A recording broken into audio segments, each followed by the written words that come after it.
A fumaça ainda subia entre as ruínas de Jerusalém. As pedras do templo, antes consagradas, agora estavam espalhadas como memórias quebradas de uma aliança esquecida. O ouro havia sido arrancado, os muros derrubados. O lugar onde o nome de Deus habitava havia sido profanado. O que restou foi silêncio. Mas não um silêncio comum. Era o tipo de silêncio que pesa na alma. O tipo que faz um povo inteiro se perguntar: Deus ainda está conosco? Correntes tilintavam enquanto homens, mulheres e jovens eram conduzidos para longe de sua terra.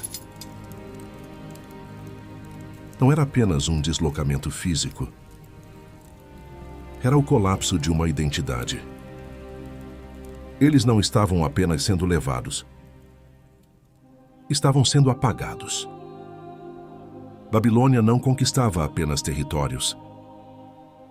Ela absorvia culturas, dissolvia crenças, reescrevia histórias. E agora, Israel era o próximo. Entre os cativos estavam jovens, sem nome diante do império, sem voz diante da força, mas ainda com algo que Babilônia não podia ver: fé. Eles haviam perdido o templo, mas não sabiam ainda que o verdadeiro templo nunca foi feito de pedras.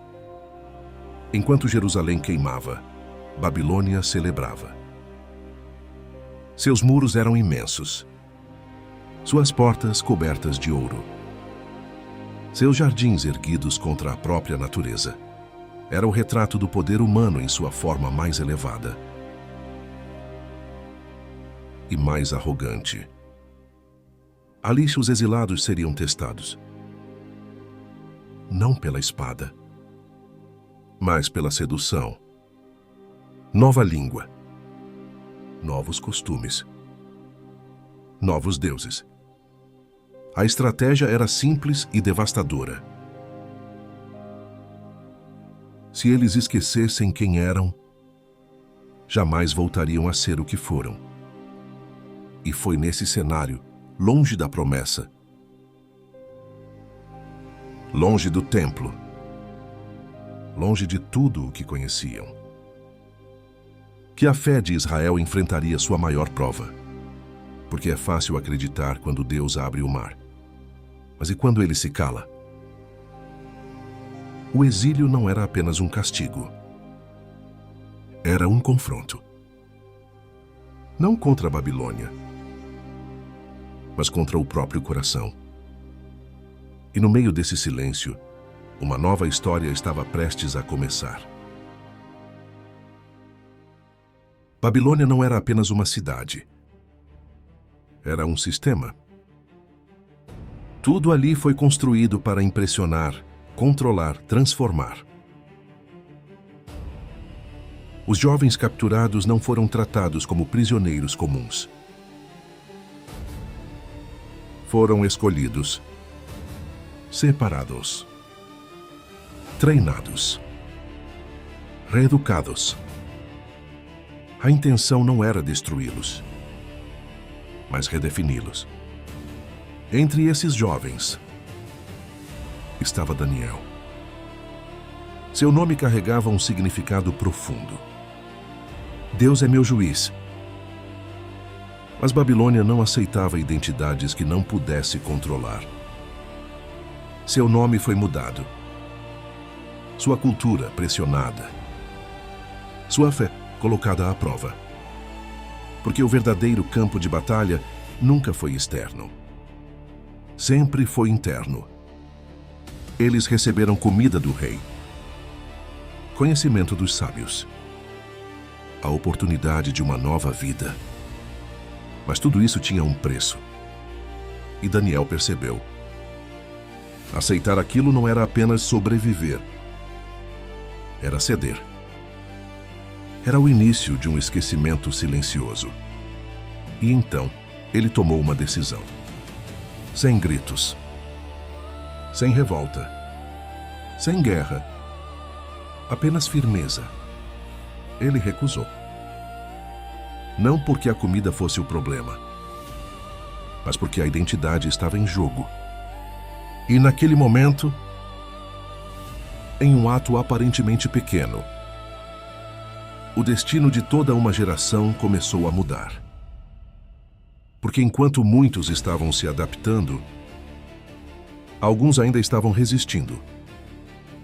E é no detalhe, no invisível, no silencioso, que a verdadeira fé se revela. Babilônia tinha poder, tinha riqueza, tinha domínio.